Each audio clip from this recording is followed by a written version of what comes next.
All right, everybody, welcome back to another podcast episode. Today, I'm very excited to welcome Andrés Gómez Emilsson returning and Leigh Brasington to talk about the phenomenology of jhana meditation. And to introduce the topic before we get into it, well, first, let's have you both say, for those who don't know, who you are, what you do, starting with Andrés. Hi, welcome back. Thank you so much for having me. I'm one of the co-founders of the Qualia Research Institute, which is a nonprofit that seeks to elucidate the mathematical structure of consciousness. And along the way, we have identified things such as like pragmatic solutions for extreme pain of various sorts, and also, the phenomenology of exotic states of consciousness. Primarily, we have characterized things such as like the state space of DMT experiences. But we were very interested in jhanas and other exotic experiences and making sense of them. So I'm very excited to, be here with Leigh and see what happens. All right, great. And Leigh? Leigh Brasington. I'm a retired computer programmer who took up meditation in 1985 and eventually began teaching meditation in 1997. I'm known for teaching the jhanas, although I actually am much more interested in the wisdom aspect of the path. But the jhanas are something new and exciting, and that's what people seem to be interested in. The jhanas are 8 altered states of consciousness that are brought on by concentration, and each one yields even more concentration than the previous. This enables you to stair-step your way down to deeper and deeper levels of concentration. The purpose of these states is to prepare your mind for investigating reality.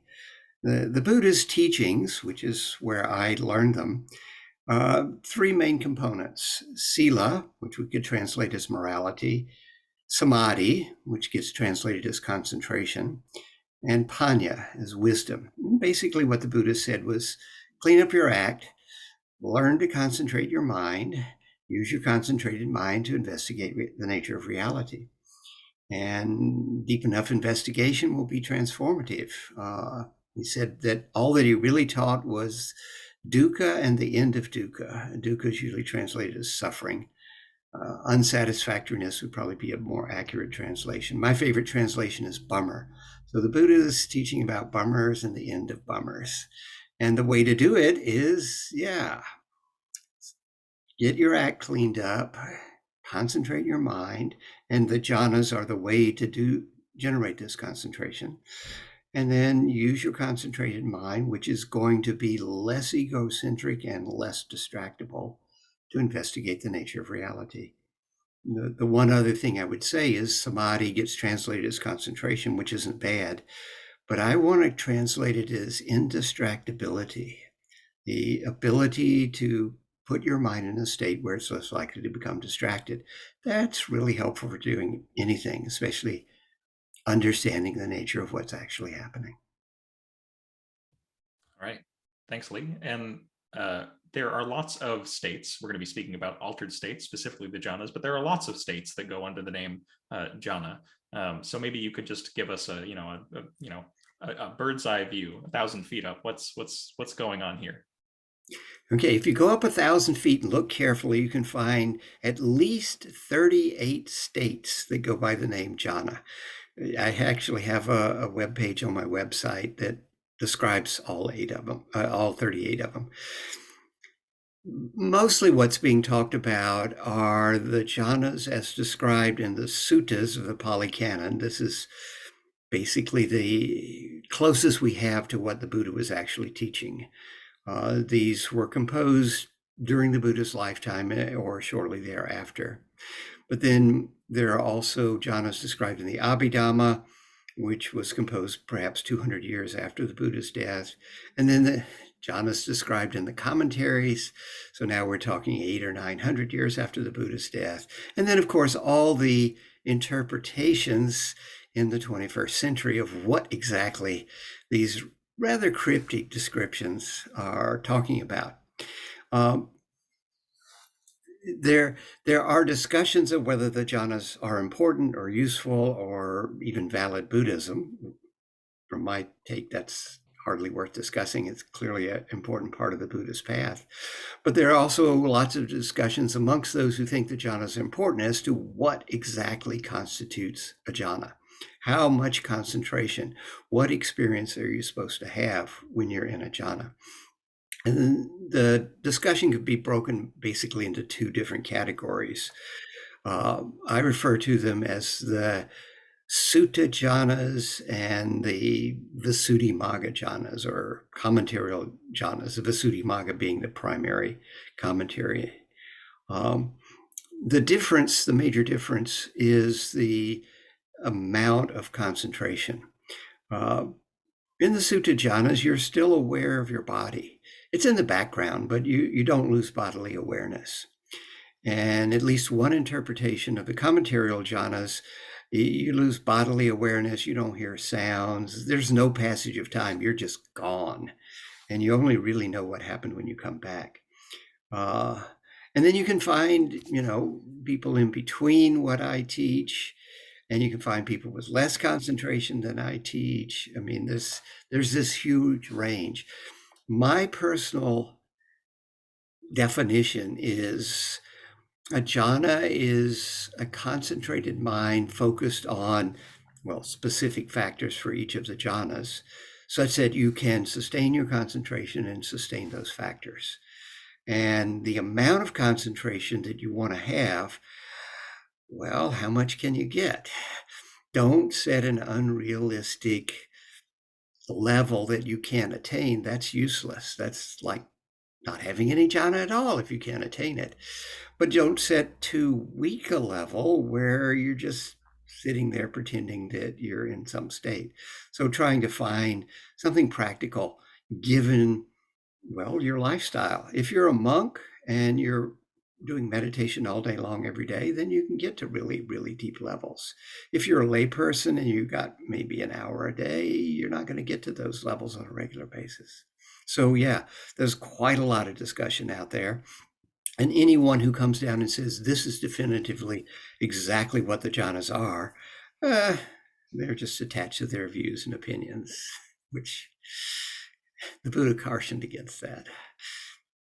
Okay, great. That was a wonderful introduction. Thank you, Leigh. And from this point on, the purpose of this this meeting, I suppose, is just to basically let Andrés interview Leigh. So I'm going to take a backward step here and just let Andrés and Leigh take it away. I'll interject perhaps to ask a question or clarify some things, but otherwise, you two, please take it away.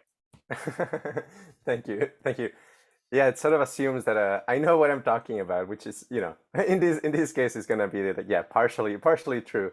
But I think probably what is going to be very valuable, I hope, is to kind of lay out sort of conceptual frameworks that we play with at the Qualia Research Institute and kind of bounce them off of you and see in what way they can be, we can find a common ground or we can synergize. So the first thing I'll mention as a way of introduction is that at QRI, essentially one of the core kind of conceptual frameworks that we play with is called Qualia formalism. So this is essentially the overarching claim that any given conscious experience maps onto a mathematical object, and then that the mathematical properties of that object are in a sense determining the phenomenology of the experience. In other words, we think that consciousness will ultimately be formalized just as well as electromagnetism was, with kind of the four Maxwell's equations. And so one of the things that then we kind of go further into it, it's this thing we call valence structuralism. So essentially, valence is how good or bad an experience feels, and structuralism means that it will correspond to something probably fairly simple in the mathematical structure of the experience. Our current best guess is called the symmetry theory of valence. Essentially, that the more symmetrical the experience is, the more pleasant it is. So from this kind of like a framework, jhanas are really interesting to us because essentially one thing that we have found is that very pleasant kind of like rapturous and healing or rejuvenating type experiences tend to have this property of essentially having a combination of like high energy, which is kind of like a multiplier for consciousness, and some kind of like smoothness or symmetry or lack of stress component, which oftentimes will essentially be the factor that makes it pleasant. And as you know, kind of like somebody who, you know, I've as I was mentioning before, I've gone to like 1-2 week retreat, and yeah, I meditate about like about an hour a day or something like that. But I don't have like reliable access to jhanas, so yeah, the phenomenology comes from like reading trip reports in a way from these experiences. But it really seems to me that there is some kind of overarching progression when it comes to the information content of these jhanas. That like, especially as you contrast kind of the first four, the form and the formless jhanas, essentially you have kind of a progression where you reduce the information content of the experience. I wonder if you can tell us a little bit about that and how it might be related to valence, how good or bad these experiences feel. Right. So the Buddha talked about Vedana, which is your initial categorization of a sensory input as pleasant, unpleasant, or neutral. And the only good English translation of that word is valence. So, yeah. So, and he did talk about the jhanas as being pleasant experiences. This occurs in multiple places. So it's the positive valence there. The first jhana, all right, so the first jhana, the primary factors of it are rapture and happiness is the usual translation. The Pali words are piti and sukha. Piti, I prefer to translate actually as glee, and sukha, joy or happiness. The piti has a real physical component to it. So what's going on? Well, what's going on is neurotransmitters, obviously, okay, because that's all that's ever going on. That's all we experience ever is neurotransmitters. So I'm guessing there are two different neurotransmitters involved here. My best guess is that the PT is dopamine breaking down into norepinephrine, and that the sukha is opioids. We do know that in the first few jhanas, the nucleus accumbens of the brain is highly active, and the nucleus accumbens is associated with dopamine and generates opioids. And we know that dopamine breaks down into norepinephrine, and the symptoms of norepinephrine are the symptoms of PT, okay? And so we have, in the first jhana, a very complex thing going on. You have a lot of physical stuff with the norepinephrine producing, shaking or heat, make your hair stand on end, things like that. So there's quite a lot of, there's a lot of numbers. If you're reducing it to numbers, there's a whole bunch going on there. And in the background of that, you have happiness, you have joy, however it manifests for people. So you have this emotionally very positive state going on. And it's very complex. We don't have good EEG pictures of the first jhana because the PT generates muscle tension. And with muscle tension, you just blew your EEG. You can't see what's going on. All you see is muscle tension. We do have some fMRI pictures of the first jhana, but not strong first jhana, because when you're in fMRI, you can't move your head. Mm-hmm. And if the first jhana is strong, there's a tendency for me to move my head. So we do have some really good pictures of second jhana. Now in second jhana, you've done a foreground background shift, and the PT has reduced considerably and is in the background, and the sukha, the joy, happiness, is in the foreground. So now much less physical activity. It's not settled into stillness, but it's more rocking or swaying as opposed to vibrating. And the sukha, it's just, you're just happy for no reason other than you've put yourself into this state that generates neurotransmitters to make you happy.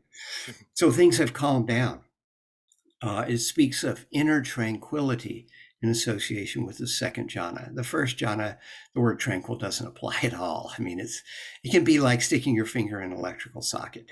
Right. So if you're going to convert this to numbers, you're going to need a lot of numbers. Luckily, we have an infinite supply, but anyhow, it's going to be very complex. Second jhana, you've got this background physical stuff going on, and mostly it's an emotional thing. Third jhana, you quiet the PT until it disappears. So now you're just left with the sukha, and the sukha is not so much joy, happiness as contentment. Wishlessness, satisfaction so strong that if Mick Jagger had been practicing the third jhana, he couldn't sing that song. I mean, you are satisfied. And it's very still because all of the PT's gone. So now you've got something that's still pleasant, still getting you the positive valence, but very much calmer. You're just sitting there being content. And then fourth jhana, it's described as a state beyond pleasure and pain, and it contains mindfulness fully purified by equanimity. So now you're in an emotionally neutral state. It subjectively feels, well, not pleasant, not unpleasant. It's just neutral. And it's very quiet and still. That's really what you want to focus on. People speak of it as the state of equanimity, but in teaching it, if I tell you, focus on equanimity, that's a little nebulous. But if I tell you, focus on quiet stillness, you will be focused on equanimity if you succeed in doing that. So you're going from this agitated state to a much more tranquil state, to a very contented state, to a very neutral, quiet, still state. And so I would guess that the numbers, the mathematical functions and everything else would be simplifying even further. In all of these states, you're still aware of your body. And the first one is very much in the foreground, and then it recedes further and further into the background as you move through the states. And according to the suttas, you can drench, steep, saturate, and suffuse your body with the PT and sukha, or the sukha free from PT, or your pure bright mind in the fourth one, so that, there's bodily awareness there in the background. So that's the first four jhanas. The next four, the immaterial states, as they're called in the suttas, but are usually called jhanas 5, 6, 7, 8 in Western Buddhism, are really different. It starts out by saying, and by passing entirely beyond all bodily sensations. So you're going to need a pretty concentrated mind, concentrated enough on what you're doing to enter and sustain these immaterial states that you're unaware of your body. Now, if you check to see, am I aware of my body? You will be aware of your body. It's like, don't think of a pink elephant. Oh, you just thought of a pink elephant. I'm sorry, right? It doesn't work that way. It's only in retrospect you realize, oh yeah, I wasn't aware of my body like I was in the others. The fifth of these states, the fifth jhana, it goes by the name usually translated as the sphere of infinite space. The word translated as sphere is actually the same word that we use for the eye and a sight, or ear and a sound. And it's both the ear and the sound. So sensing infinite space, or the experience of infinite space. And actually they didn't have the concept of zero at the time of the Buddha, so I don't think they had the concept of infinity. But they did have the concept of boundless or limitless. So the experience of limitless space, and getting there is to take something you can imaginatively expand without limit and just focus on the expansion until suddenly a vast empty space appears before you. All right, so this would be, okay, I've seen pictures of my brain on jhanas, and I've seen movies of my brain on jhanas, and it's not a still picture. There's actually a repeating pattern. So when I'm in the fifth jhana, there's a pattern that's stable. Okay, so we're running a network, and you can watch the network run. Okay, so I'm guessing you would find a fairly pattern at that point, and the same for each of the jhanas after that. In chaos theory, they talk about strange attractors. So basically there, if when you are doing something that tends to stabilize at something, at some nearby stable occurrence, that's called a strange attractor. And so if you can get your brain in some sort of state that is focused on big space, it will stabilize into this fifth jhana, this strange attractor that we call the experience of limitless space. And it's just like you walked up to the edge of the Grand Canyon and there's no bottom or there's no other side. You know, it's just a big space. The sixth jhana is the realm or experience of limitless consciousness. And to get there, what's necessary is to realize you can't be aware of an infinite space with a limited consciousness.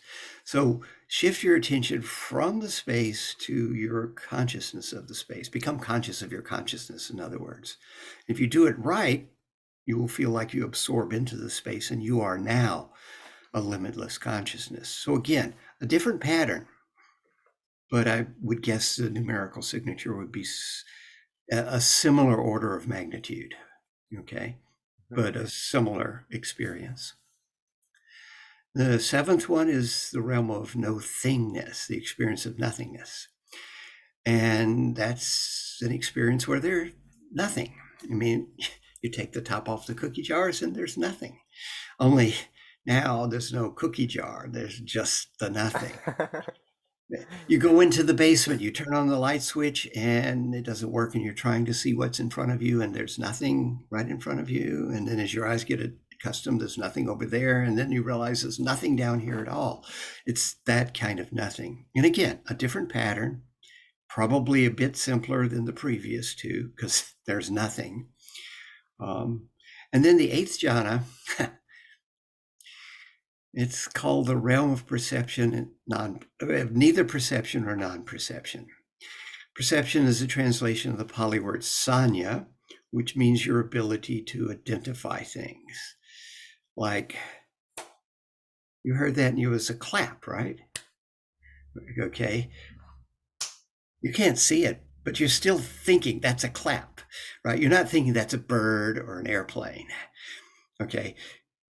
The clap is in your mind. You just heard a sound, but you identified it as a clap.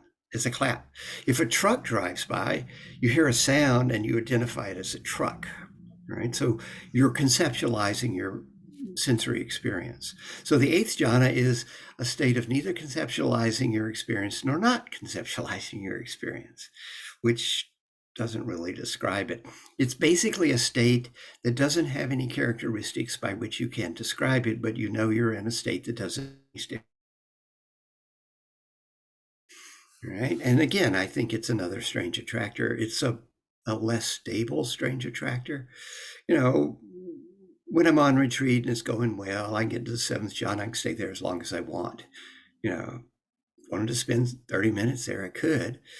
I have done that. Eighth jhana, I had to practice it for a year before I ever once got to where I could stay in it for half an hour. Usually I get in it and probably fall out of it after a couple minutes and have to go back to 7 or back to 5 and come back at it again. Sometimes I'll get into 8 for a minute or two and then go back to 7 intentionally, because having been in 8 will give me a better 7. So when I come back to 8, it's more stable, but it's far more fragile. So I would guess that if you were looking at it numerically, it would be by far the quietest and least definitive of what's going on. The mind is just sort of in neutral there. So that's subjectively what the states feel like. Now, how are you going to convert this into anything other than subjective experience? Yeah, I'm very interested, because I have a degree in mathematics. That's what I studied in college. And so, yeah, I'm always interested in what the Yeah, mathematics of everything looks like, whether it be, the orbits of the planets or, what's going on in my head. yeah, fantastic. Thank you for all that description. And yeah, that definitely seems to connect it with yeah, the symmetry theory of valence and kind of like, yeah, descriptions about like the valence quality of it. There's definitely let me say a couple things and also let's see how you reacted. So first of all, I might even maybe say like I might push back a little bit on this idea of neurotransmitters as an explanatory tool. I think they're definitely part of the puzzle, essentially. Um, but I might put them as kind of like upstream of what the actual state is. So essentially, there's like a number of reasons why. So essentially, like opioids for sure, like really highly related to hedonic tone and valence. And I use hedonic tone and valence interchangeably, just like for those who are not familiar with it. Hedonic tone tends to be kind of like more about like bodily pleasure, whereas like valence is a very general term that encapsulates essentially any kind of sense of well-being. That distinction actually might matter a little bit in that, for example, we would consider at QRI something like the what you described as the equanimity of Jhāna 4 as also a valence phenomena, even though maybe it is not a kind of a human legible valence phenomena in that it's not like a classic kind of like form of pleasure, but it is a weird kind of well-being. Or go ahead. Yeah. Yeah, let me inject something here. So, one of the things we found with the pictures of my brain on jhanas is the activity in the prefrontal cortex. And as you probably are aware, the right prefrontal cortex activity is associated with negative states, left is associated with positive states. And in all of the jhanas, including the fourth one, where it's subjectively neutral, there's considerably more activity in the left prefrontal cortex than in the right prefrontal cortex. So subjectively, it's neutral, but what's going on looking at the brain, yeah, it's a positive mind state, definitely. Nice, excellent. Okay, so yeah, so essentially we think neurotransmitters are mediating what we might describe as like central pattern generators. Then there's like some essentially central patterns that generate what we described as like dissonant configurations, and others that generate consonant configurations. So in our theory, the reason why the pleasure centers feel good is that they are like strategically located at the functional center of the brain, such that essentially they form as kind of like bridges that make it possible for large regions of the brain to essentially enter into synchrony. So in this model, essentially the reason why the pleasure centers feel good is that they essentially make it easy for the brain to essentially create this large-scale harmonious state. The first time I did EEG run, this was at the University of Washington, and they had 128 leads on the cap and everything. And I run through the jhanas up to 8 and back down to 1. And then I had a little clicker, and so I'm clicking every time I'm 2 clicks, I'm going up. 1 click, I've arrived. 3 clicks, I'm going down. 1 click, I've arrived. And so, yeah, it wasn't the highest quality jhanas, but it was good enough. And I go out there, and the guy who runs the EEG equipment, the first thing he says is, "I was amazed at the amount of synchronicity between your hemispheres." Nice. Yeah. So I think, broadly speaking, yeah, that's something that we'd expect in this theory to happen. Another thing I'll mention is well, just as a side note, it's really interesting that actually there are like regions in the pleasure centers that if you inject opioids, it actually feels dysphoric. So there's almost kind of this what's called like affective keyboard, where like there's some bands in the pleasure centers that if you inject opioids in it, it feels good, and some where it feels bad. But yeah, if you just like flood the system with opioids, on average, it's going to be much more pleasant. And then as it comes to like serotonin, like this is kind of something insight from kind of like studying psychedelics, which is that if you move your head, your hand around on LSD, essentially you will get kind of these like snapshots, kind of like lingering in your visual field.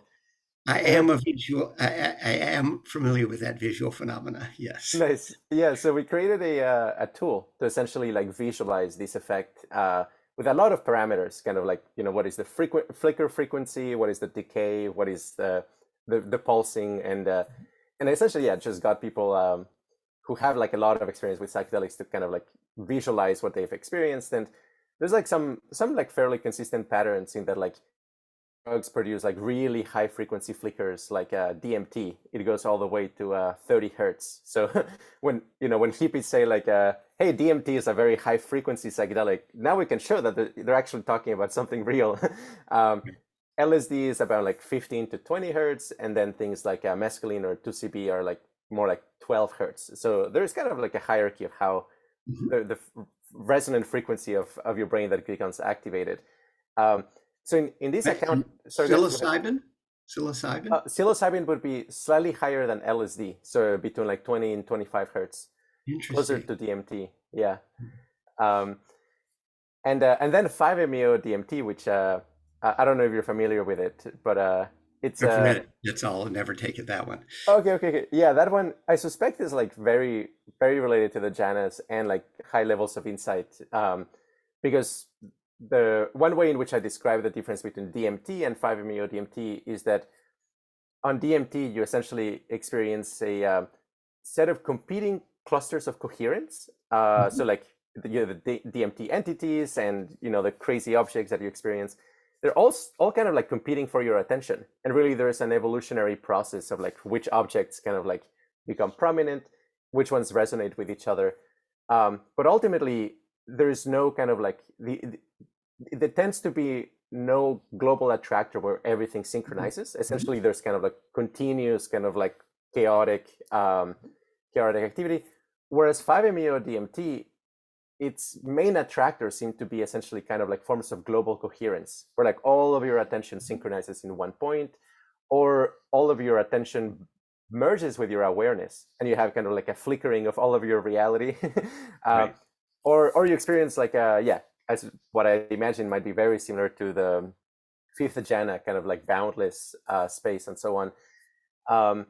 So I guess all of this is to say that in the lens that we use, essentially, it's that okay, there's probably these like central pattern generators, and then the actual quality of the experience is downstream of those, and it has to do with essentially what is the consonance and dissonance of the frequencies that are essentially playing out. So when everything is synchronized, essentially you have like a melting or a elimination of like internal boundaries. So essentially internal boundaries in your experience would, in this theory, be constructed out of like parts of your experience that are out of sync. And in that sense, when you actually do synchronize things, the boundaries dissolve. And this would suggest that essentially something like the fifth jhana might involve large scale synchrony on some level. I wonder if you might comment on this. Yeah, no, this is very interesting because actually I read something about, well, I always refer to it as toad because I can't remember the yes. five whatever DMT. Yeah, it's easier to remember toad. I've never taken it, but I read something about it literally within the last 2 weeks, and it was like, oh yeah, this is very different from LSD or marijuana or something like that. So in the jhanas, you have eliminated everything except what you're focused on, and as you get deeper into them, you eliminate more and more things. I mean, in the first jhana, you're still very much aware of your body and everything. I mean, you've eliminated the world around you, but there's still a lot of stuff. And then you start closing into where it gets really tight by the fourth one. And then in the fifth one, you've just got this infinite space there. So yeah, I wouldn't be surprised to find that there's a lot of synchronization and so forth, because there's just not a lot going on. What's going on is this one thing, this infinite space. And the same for the Well, really from 4, 5, 6, 7, 8, I would say like that. You would start to see this approaching that, I think, as you go from 1 to 2, and then approaching it more to 3, and then arriving at 4.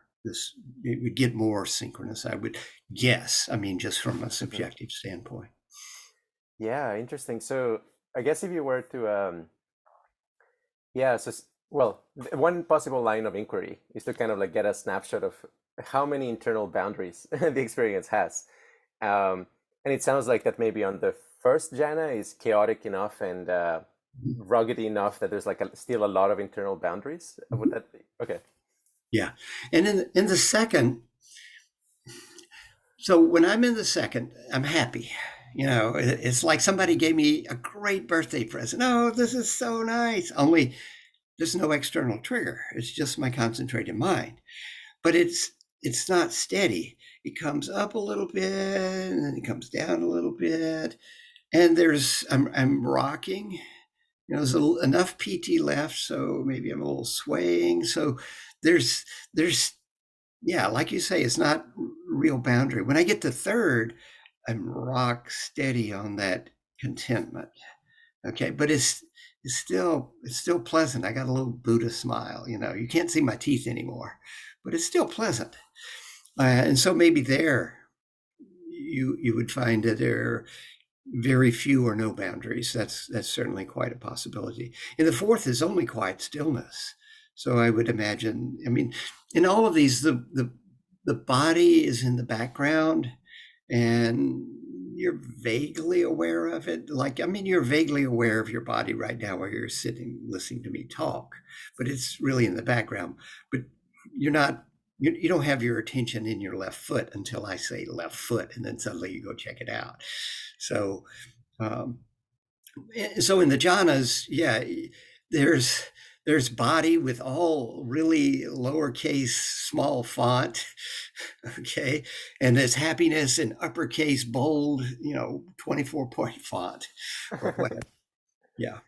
Okay, so let me maybe provide a little bit of an intuition and see how you react to it. So, I mean, essentially, we make this analogy of like the quality of your experience quite a lot with kind of a music theory. So essentially, there's like combination of notes that their harmonics or their partials essentially create like beat patterns, and that essentially destabilizes it. It's a way in which you kind of like add like some symmetry breaking into like the sound. Whereas like very pleasant sound phenomena usually are like have like very clean harmonic structure. They repeat very nicely. They don't have beat patterns. So there's kind of like an analogy here with constructing crystals. So essentially, it's sort of like, okay, if you have like some water and it's freezing, if you're shaking it a little bit, like there's going to be like some formation of crystals, but the crystals will be fairly small. I mean, if you look at like how they make frozen food, is essentially they freeze something so fast and vibrating that like the crystals are extremely tiny, so they don't form like shards. So one way maybe in which we might conceptualize the jhanas, I wonder, is that you're kind of like quieting down the organism far enough and like essentially not allowing the attention to flicker from one place to another, which would kind of create disturbances. So that in a sense, you're letting kind of like bigger and bigger crystals form. That like maybe something like jhana first would be where there's like competing small crystals, all of which are like symmetrical and pleasant on their own, but they still don't necessarily form kind of a unified gestalt of all of them being, synchronized and fitting well with each other. And maybe by the time you get to jhana 5 or something like that, you're actually creating these very large kind of shards, spatial temporal shards of crystallized attention in a way. And the more you can do that, is not just that you get like more of it, you actually get kind of gestalt effects, because if you have like a very large crystal, then you actually have like the resonance of the entire crystal at once, which would be kind of like, would make it sort of like it be more than the sum of the parts. if that makes sense. So I wonder how you react to this overall metaphor. Yeah. No, this sounds really good. The one thing I would say about the first jhana, okay, the onset of piti is a very chaotic thing, right? And so I would be surprised that there are any crystals at that point. But the dropping the piti to come down into 2, yeah, from that point on, I think your analogy completely goes. So the onset of the first jhana, my theory is a positive feedback loop of pleasure. Okay, so if we hold the microphone up to the speaker, it makes a positive feedback loop of noise, right? But what you do is you generate prior to the jhana what's usually called access concentration, enough concentration to give you access to the jhana. And then the trick I teach is now focus on something pleasant, preferably a pleasant physical sensation, like your smile or a warm tingly glow in your hands or your third eye or wherever some pleasant bodily sensation is, and focus on it without getting distracted. Well, focusing on something pleasant, well, that's pleasant, so it adds a little more pleasure. Well, adding a little more pleasure, well, that's also pleasant, but adds a little more pleasure. All right, you see the setup for the positive feedback loop. And that explodes into the piti, and it drags with it some sukha. All right, now you've got that. Now calm things down, get that tranquility part going. And you're in a really different place by the time you get to the second jhana. Okay. It's a definite shift in consciousness. It's a shift into the first jhana. It's very different there, but it's chaotic. And now into the second one, now you've got stability, and you've like come through this door. Only the doorway had cold water spraying out of it as you went through it, or something like that. Okay, yeah, I can try to make sense of that with our frameworks, which is we talk about this concept called neural annealing, which is essentially, that a lot of kind of exotic states of consciousness arise by kind of like first an energization process that breaks down pre-existing patterns. And then as you kind of like slowly cool down, you're cooling down from a kind of more clean slate, because a lot of the pre-existing structures kind of like were broken down. I wonder if, the chaotic piti of the first jhanas, we may think of it as kind of activating a self-organizing principle that generates a lot of like chaotic components that break down pre-existing patterns and gives you kind of a sort of a clean slate on which to kind of start to grow crystals. Right. Yeah, I think that's very correct. The tranquility of the second jhana is it's sort of like the post-sex tranquility, right? So you've had this very energetic, really profoundly wonderful experience, but it was kind of chaotic there. And then suddenly, oh, that was nice, right? If it went well, right? And it's the same sort of thing.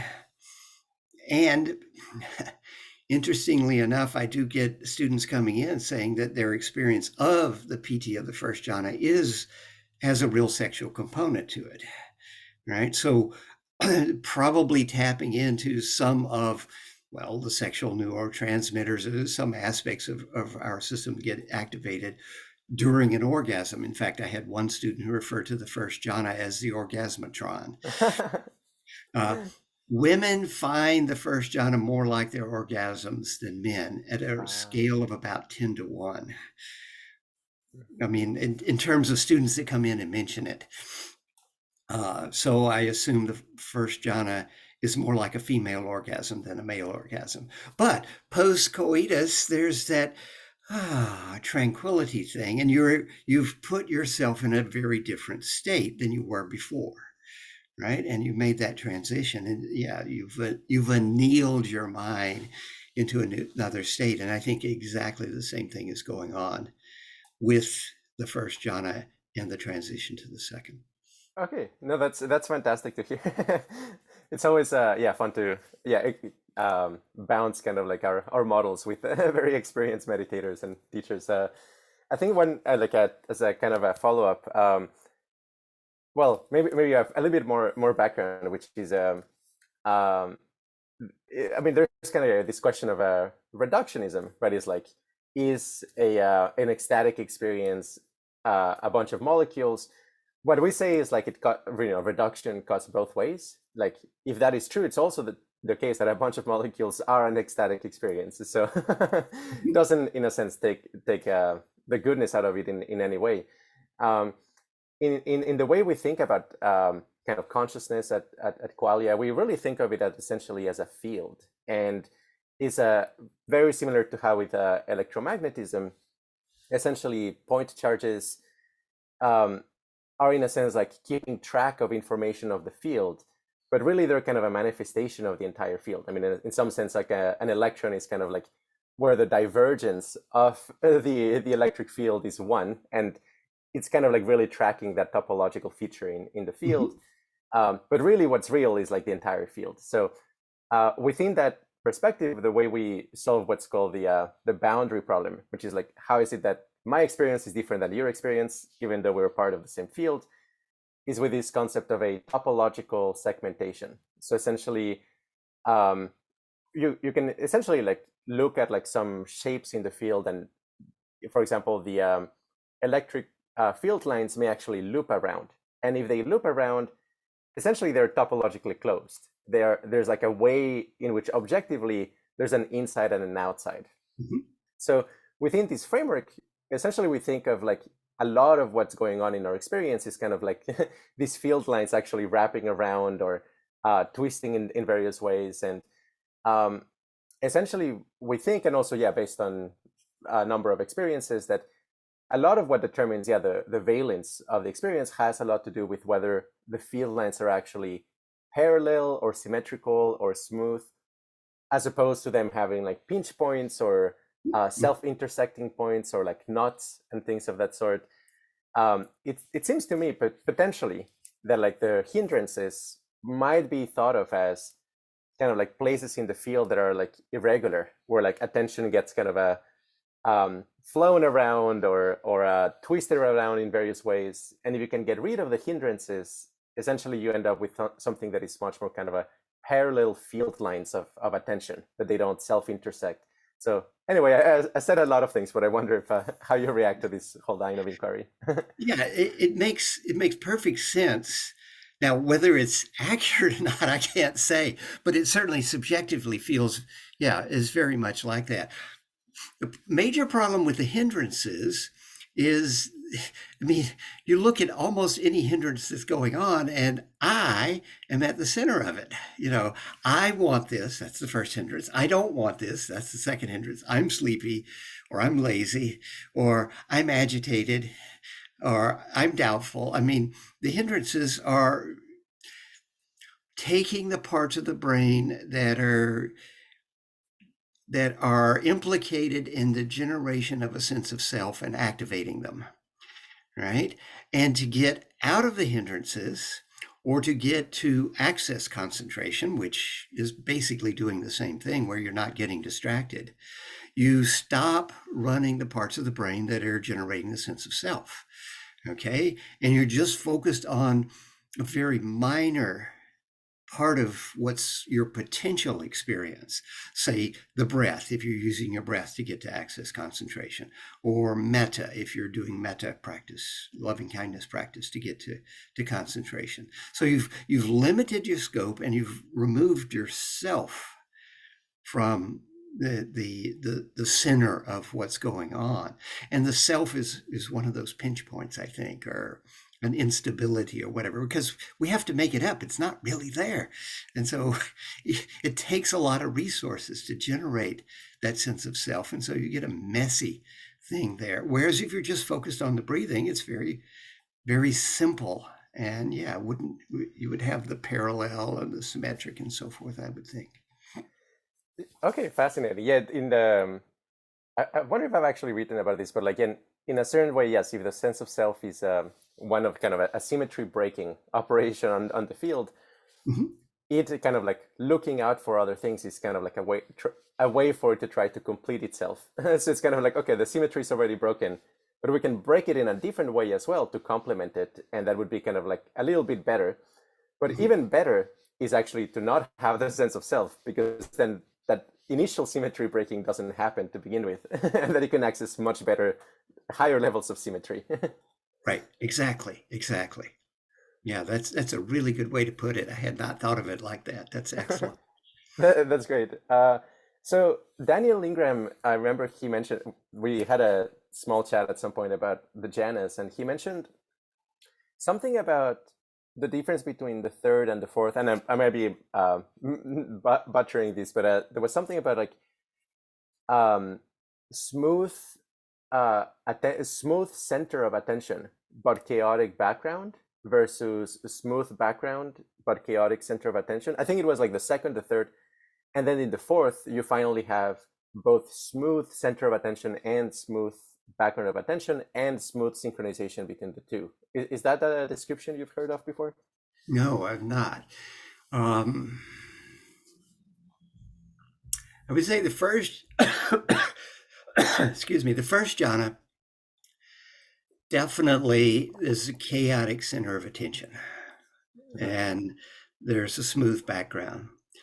In the second jhana, there's a smooth center of attention, a fairly smooth center of attention, and a little bit of chaotic background. Third jhana is no more chaotic background, and the center of attention has gotten smoother. All right. And fourth jhana, the subjectively pleasant aspect is gone, and it's gotten subjectively neutral. But it's third and fourth, I would say, were smooth. There's no chaos in it at all, because the PT's out of the way. That would be how I would put it. Yeah. And how about the synchronization between center of attention and background? Is that a feature? So first jhana, the center of it, you may not even sukha there until you get skilled at the first jhana, okay? Because the PT is just all pervasive. The happiness you're feeling with the PT is due to the sukha. I do occasionally get students who get just PT with no sukha, and they hate it. It's miserable. It's like sticking your finger in an electrical socket. It's just, all this energy, but it doesn't have the sukha with it to make it feel good. All right. So in the first jhana, you're not aware of the background sukha when you're first learning it. It's only after you get skilled at it, you can actually sort of get into it and step back just a little bit to try and see what you're experiencing in a little more detail.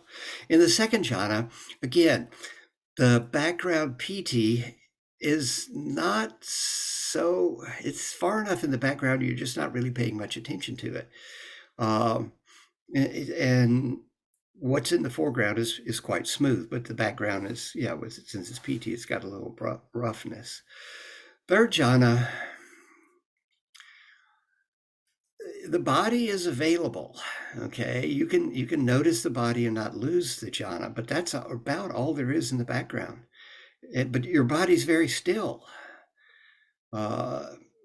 So I would say it's smooth in both what's in the background and what's in the foreground, the contentment. And the same thing with the fourth jhana. It's very smooth. The body, again, is a little further away. It's further in the background. Often in the fourth jhana, people find that they start slumping over, okay? But they don't care. It's far enough away, you don't care, right? And because you're just focused in on this state. It's very smooth. So I would say that the background doesn't really pay much attention, it doesn't contribute much to the experience, but it's available. When you get to jhanas 5, 6, 7, 8, there is no background. There is only the object. You've passed up beyond all bodily sensations now. And so all there is this infinite space. In the fifth jhana, there is a tiny sense of observer, but you're probably not going to notice it. It's more a point of observation. And you won't notice it until you get pretty skilled at the fifth jhana, and then you can notice, oh yeah, right. I'm observing this infinite space from this point. Okay, but before that, I mean, that's sort of like you step back to examine what you're examining. Sixth jhana, there's no difference between the observer and the observed. The observer is the infinite consciousness, which is observing the infinite consciousness. Seventh jhana goes back to a very smaller observer than in the fifth. In the eighth, you can't observe the observer. You can only remember it in retrospect. If you were to look for the observer, you'd lose the eighth jhana immediately, because you would have something there to perceive, and yeah, all gone. Very fascinating. There's just as a side note, I'll mention is the description you were saying of PD without the sukha reminds me a little bit of people's idiosyncratic responses to hot sauce. That for some people is like, well, if it's just the pain of the hot sauce, and for others is like, well, that you also get kind of these euphoric waves of energy, which actually makes me think of in a kind of like humorous way, like, is there such a thing as like the hot sauce Jhanas? If you could kind of make the same process, but yeah. So it's really interesting. This is slightly off the jhanas, but I think it's a really important point in Buddhism, and I think you might find it interesting. So we get a 5 sense input, all right? So I hear a sound, and if the ratio of the overtones of the sound make small whole numbers, it's a pleasant valence, and if they don't make small whole numbers, it's an unpleasant valence. Right?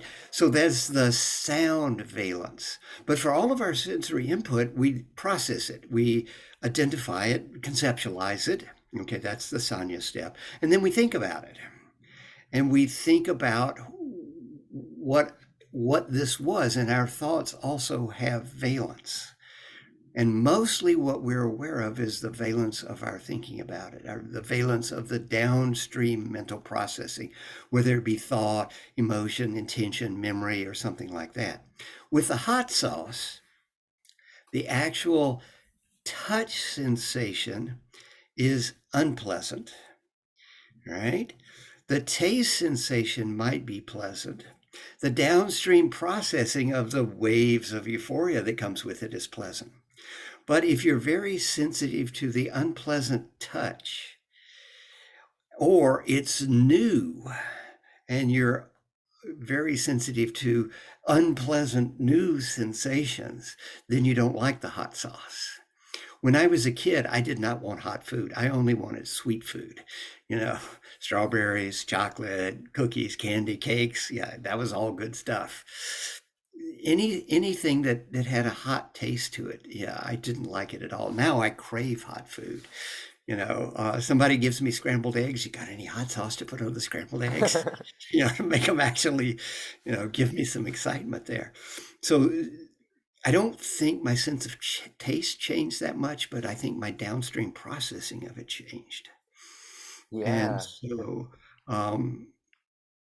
when you're looking for how we're processing sensory input, there's the immediate 5 sense processing of it as pleasant, unpleasant, neutral. But then there's our mental processing of it. And I read an article on the New Scientist website. I wish I'd saved the article. And it said that 80% of our mental activity arises from our mental activity. Only 20% arises from our 5 senses, which to me was like, yeah, this is what's going on. We're experiencing the world as we process it rather than as it really is. And what's interesting, the Buddha, when he's saying he teaches the end of dukkha, the end of bummers, he's basically saying, I'm teaching you how to react to your sensory input in a way that doesn't bum you out. Because we know he had a bad back. He was still experiencing physical discomfort. He would sometimes give the introduction to a Dharma talk and then ask one of his disciples to elaborate. And he said, I need to lie down to rest my back.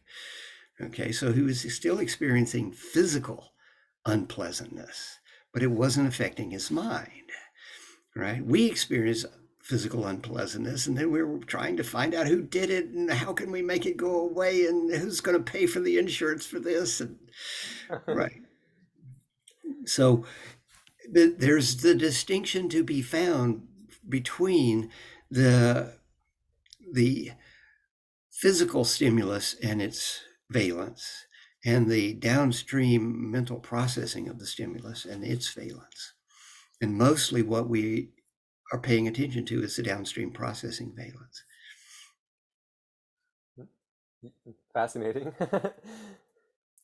I question a little bit out of the blue, but just to cover it for sure is one of the things we investigate at Qualia. It's the space of possible smells. Well, we do like other things as well, like possible vibrations.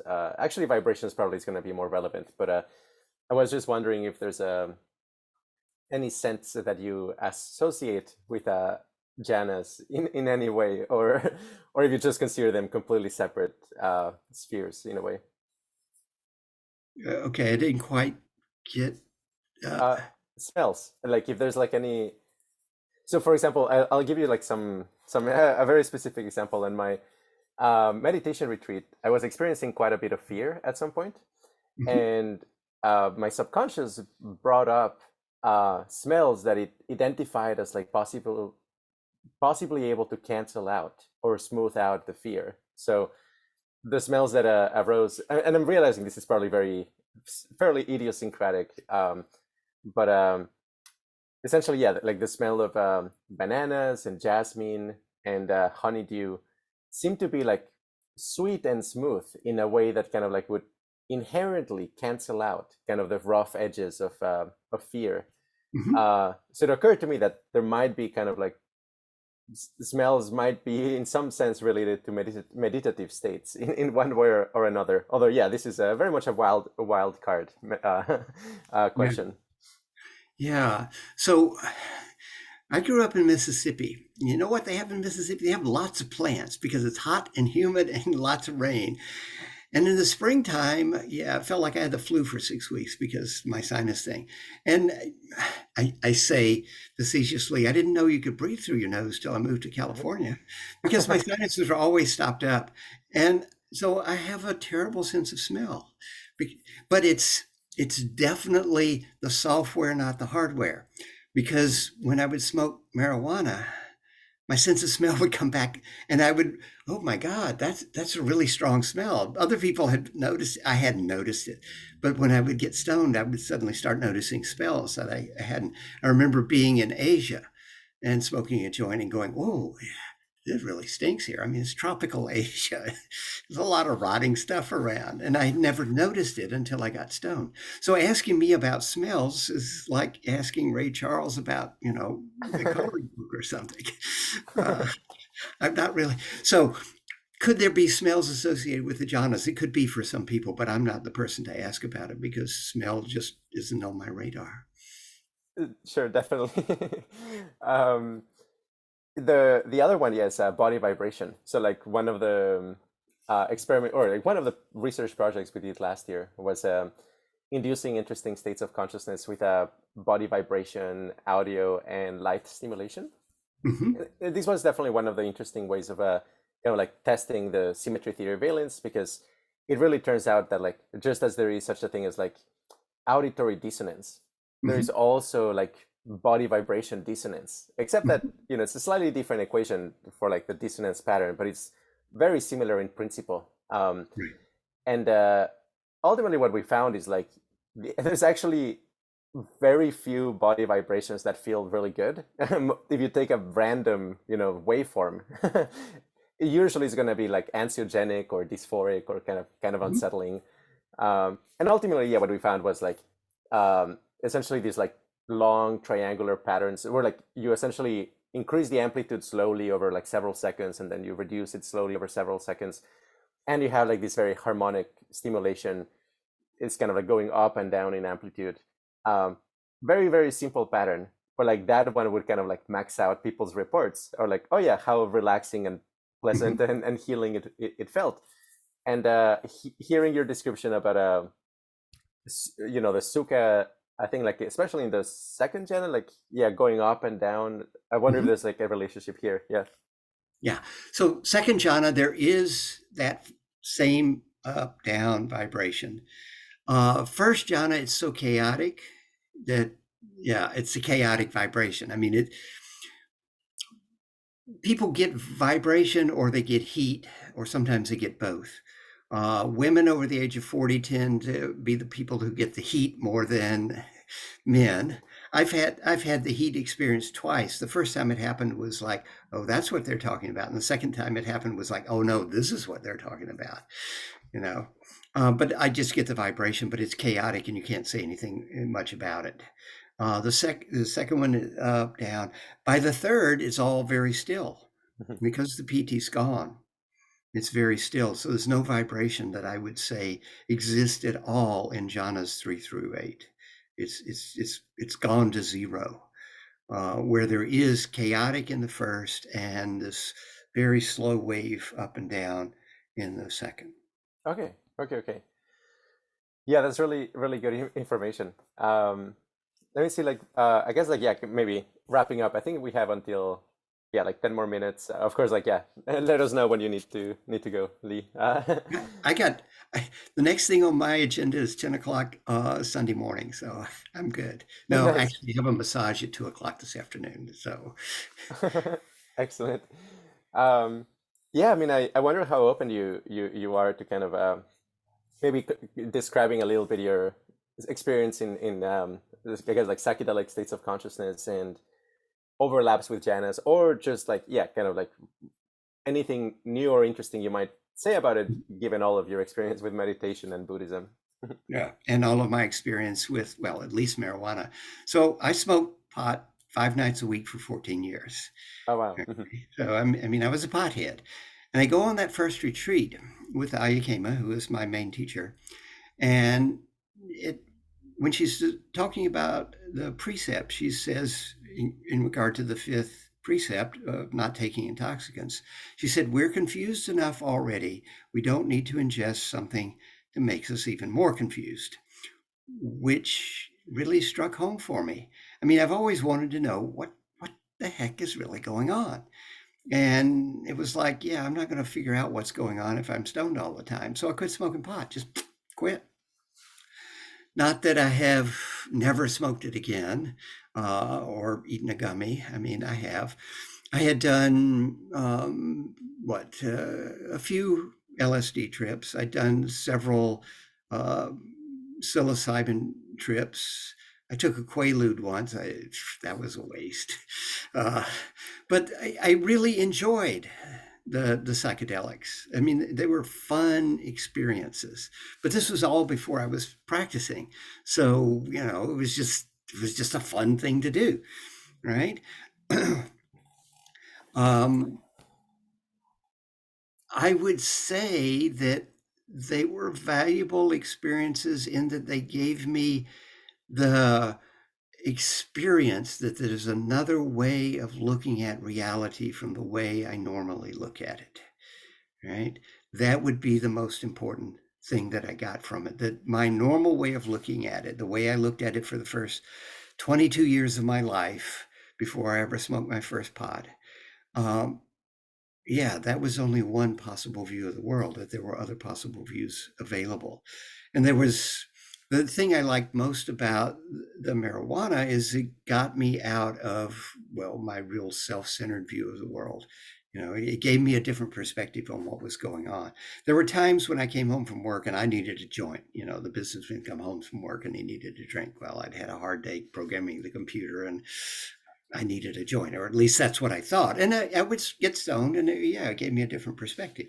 But when I started meditating, I found a better way to get a different perspective and keep my mind clear. So that was really nice. Now, having said all of that, the experiences that I had with LSD and psilocybin and marijuana were not the same as the experiences I have in the jhanas. I remember at one point sort of the transition between never meditating to sort of trying to begin to meditate. and I was still smoking pot. And I sat down to meditate one time when I was stoned. And it was very obvious that I couldn't meditate. I had no focus whatsoever. My mind was all over the place. I remember early on in my pot career trying to read the newspaper. You know, I couldn't get through a story. That ad there, I got lost in that ad. It was for women's shoes. Why am I staring at an ad for women's shoes? Or whatever. It was, how crazy you can be. So what I found with the mind-altering drugs was they gave me a different perspective, but it was very scattered and unfocused. It was a useful perspective in that I was seeing the world in a different way. The current book I'm reading is Michael Pollan's How to Change Your Mind. Okay. And what I was reading this morning actually was talking about that there's more entropy in children's brains and people on psychedelics than there is in an adult brain. And so, yeah, I found that my experiences with mind-altering drugs gave me the ability to come up with new ways of seeing things, new ways to understand things. I remember being at home back before meditation, and I was working on a project, and when you scroll the screen, it was slow. And if you wanted to scroll down 5 pages, you paint the page, paint the other, and it was a database, so I was having to access all this stuff. And so I was stoned, and I was like, oh, wait, I can change this so that I don't paint the pages. If they press, I don't paint the lines. I scroll the internal reference immediately. All right. And then I start painting the lines. But if they punch it again, I stop painting the lines and scroll again, just internally. And this is going to work. And I knew exactly what to do because, I had the whole program in my head. And so I'm stoned now, and I sit down at the computer and I start programming it. And I realize I don't have the skill to write the program because I'm stoned. And I abandoned the edits and left it alone. And the next day when I was straight, I sat down and I wrote it, and it worked perfectly. So I was able to see the solution to the problem when in the mind-altered stuff, in the more chaotic mind state, the solution, I found it over there in the corner where I wasn't looking. But I didn't have the capacity to implement the solution because I needed the really tight focus. The jhanas are the really tight focus stuff. So in the jhanas, I don't learn much. I learn a little bit, okay, not so much anymore because I've been there before. But when I was first learning them, just, about how to enter them and stabilize them and stuff like that. But when I come out, because the selfing has gotten so quiet, I'm much more open to different ways of looking at reality. Okay. It's not the chaotic thing I found with the mind-altering substances, okay, like LSD and marijuana. It wasn't just stuff coming in from nowhere, but I could look at something and see it very differently than I'd ever seen it before because I was looking from a different perspective, in particularly a non-egocentric perspective that wasn't going to get distracted. And that's what that was the power. This is what the Buddha basically figured out, that the jhanas weren't the end of the path, which is what his teachers had told him, but they were a warm-up exercise for investigation. And so investigating from the post-jhanic perspective gave me insight, views that I hadn't had before that were different from my ordinary consciousness, but were more accurate from my psychedelic or stoned consciousness. So I had the ability to look from the mind-altering substance consciousness, but it was more accurate than from the mind-altering subject consciousness.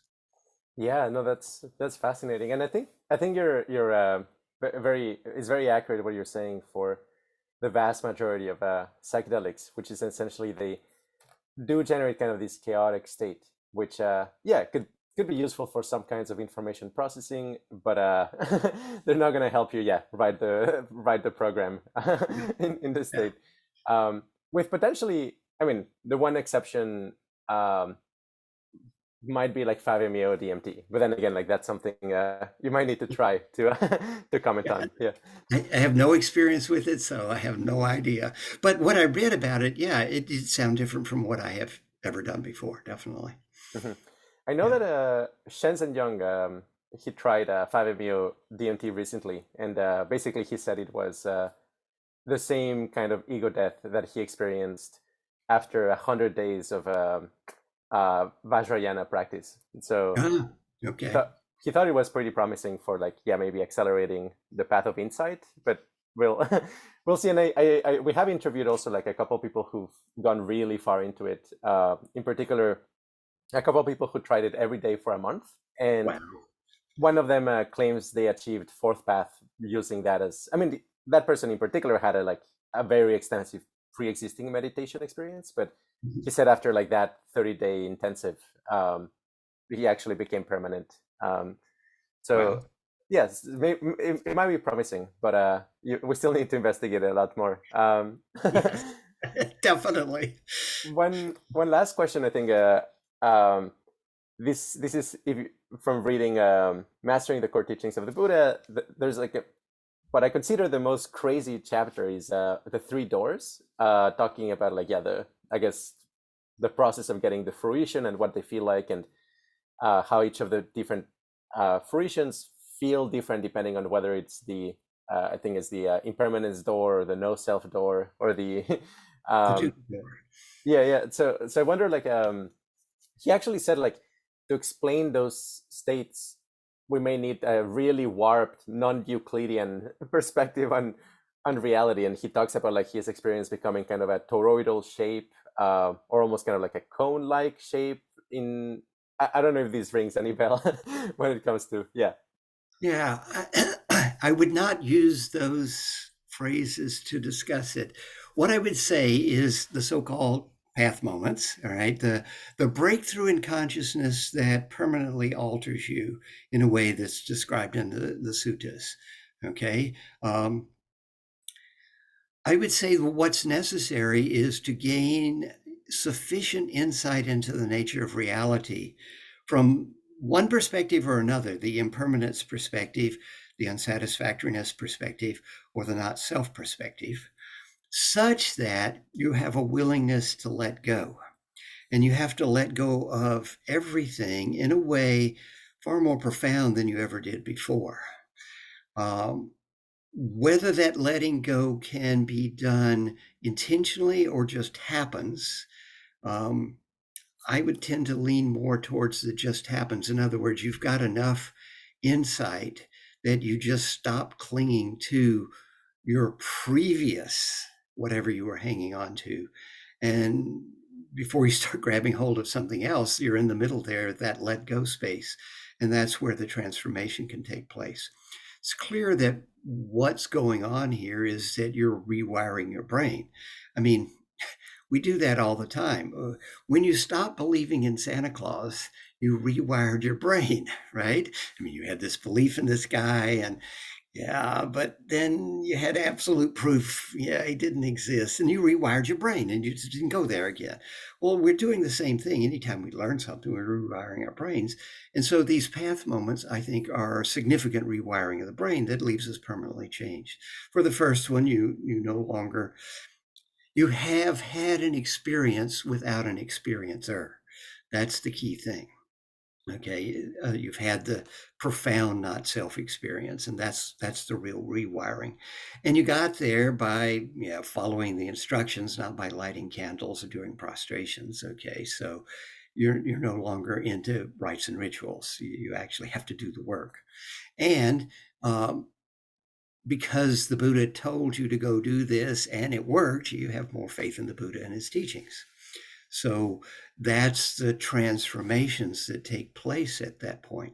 Now, people can have this experience and not have context for it. I've talked to a couple of people that had what would have been, say, stream entry, the first path experience, had they had a context for it. They experienced that there was nobody there, and they didn't have any way to integrate that. Okay.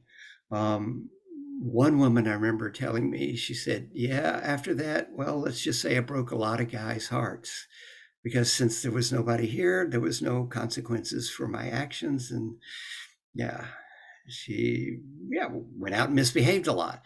And then eventually realized that didn't work, and then come back to practice. And that's when I encountered her. But yeah, I wouldn't give. What I would say is that there is a rewiring that takes place at the path moment experience, just like there are rewiring that takes place when, you no longer believe in Santa Claus, because you now no longer believe there's a little guy sitting behind your eyeballs. Only it's more profound than no Santa Claus. Go ahead, Emilsson.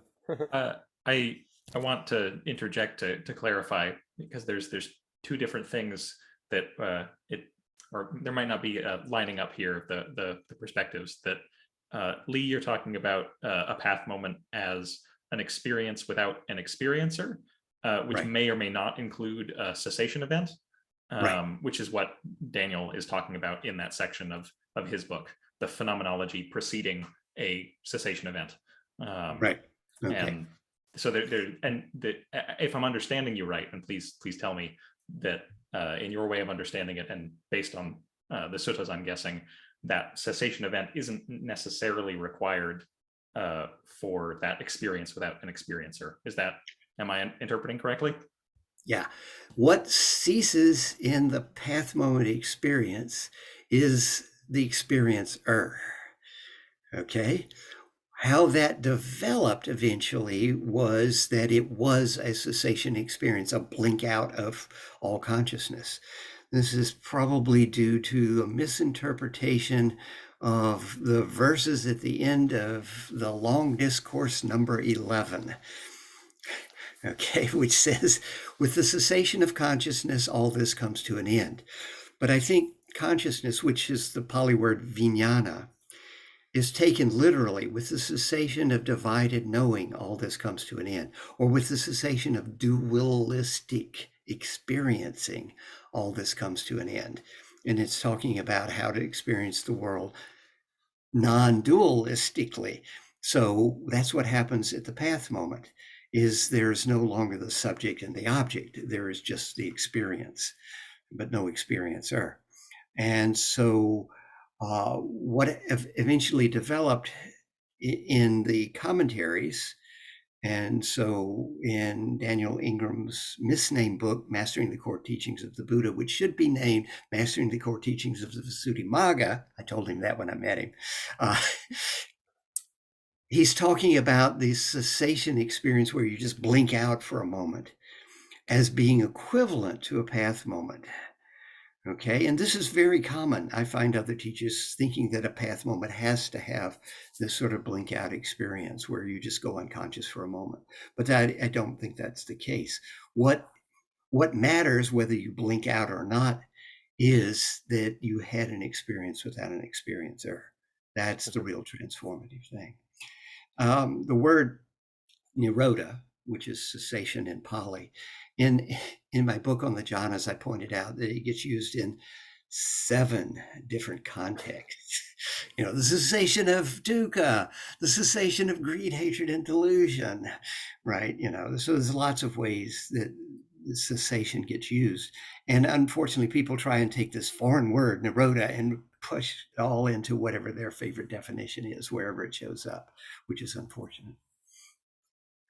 Yeah, very, very speculatively. I mean, the sort of thing we're trying to figure out if there's like anything in this space is, I mean, based on like the phenomenology that Daniel describes, that yeah, I mean, if we take like the field theory of consciousness very, very literally, that in a sense, like when you're experiencing the dissolution of the dualistic way of seeing, that there may actually be some kind of like, for example, cancellation of internal divergence points in the field or something like that. So literally, if there is kind of like, point charges, you might have the collapsing of them, so that you actually have a field that has like zero divergence or something like that. I mean, that's kind of like the sort of very esoteric, very almost crackpotty kind of like thoughts that we are having in this space. And that would potentially be like a very radical rewiring, not necessarily of the, I mean, ultimately, yes, of course, of the brain, but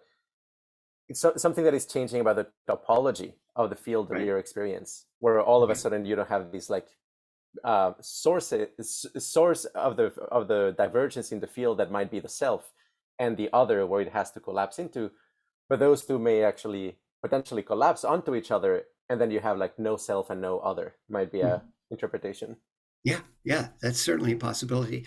I think of sunspots where you have the big loops of magnetic lines going, and they can break, and when it breaks you get something very different, or they can reconnect and you get something very different. And so in thinking about what you're describing as a field, it's like the field undergoes a very big shift in some way. And whether it's something collapsing together or splitting apart, you're going to have to tell me that one. But there's a big shift in the field that's being generated. Yeah, that would definitely be what happens there. Okay, yeah, definitely. The concept of a magnetic reconnection might be very big. Yeah, because it's the sort of thing that you have these plasma tubes that are trapped in magnetic field lines, and with magnetic reconnection, some of them actually become free. So yeah, I don't know. It's the sort of thing. Would be kind of a crazy outcome that, like, in maybe 20 years or something like that, there's actually a physics / Buddhism book that explains the physics of all of these exotic experiences. I'm going to have to live for 20 more years. I'm 73. My body's wearing out. I definitely want to read that book. Definitely. Yeah. We'll make it in 5. We'll make it in 5. Yeah. Okay. All right. I think I can hang on that long. Definitely. No. So I started out in college in physics. And then I switched to math because it was more interesting and it didn't have labs. Labs, you had to deal with reality, and mathematics, it's all made up. So it's a lot more fun. Yes. Yeah, I think those are, pretty much all the questions I have for now. But this has been great. This is fascinating stuff. Yeah. So if you come up with more stuff, we can definitely do it again. Oh, fantastic. Yeah. We should have a round 2 at some point. Yeah. Right. All right. Well, if you two are satisfied, perhaps we can close it off there. Are there any last words from either of you? You can let people know where to find you. Part 2 sounds great. Yeah. So you can find me on the web, just like you find everybody. So my website is lighb.com. My first name, my last initial, lieb.com. And there's all sorts of stuff there. Jhanas, computers, science, how to pack for a long trip. Oh, nobody goes on a trip anymore because of COVID. My COVID page. Yeah. Thank you. You can find our stuff in qualiaresearchinstitute.org, or just Googling my name. You'll find the stuff. But this has been super delightful. I was kind of nervous coming in, but no, it's been a very delightful exchange, and looking forward to more. No, I founded. I was one of the founders of a group called Metaphysics Anonymous, and it was a bunch of people who. Well, it was like Alcoholics Anonymous, only it was for metaphysicists. Only we didn't get together and talk about our problem. We just got together and did metaphysics together.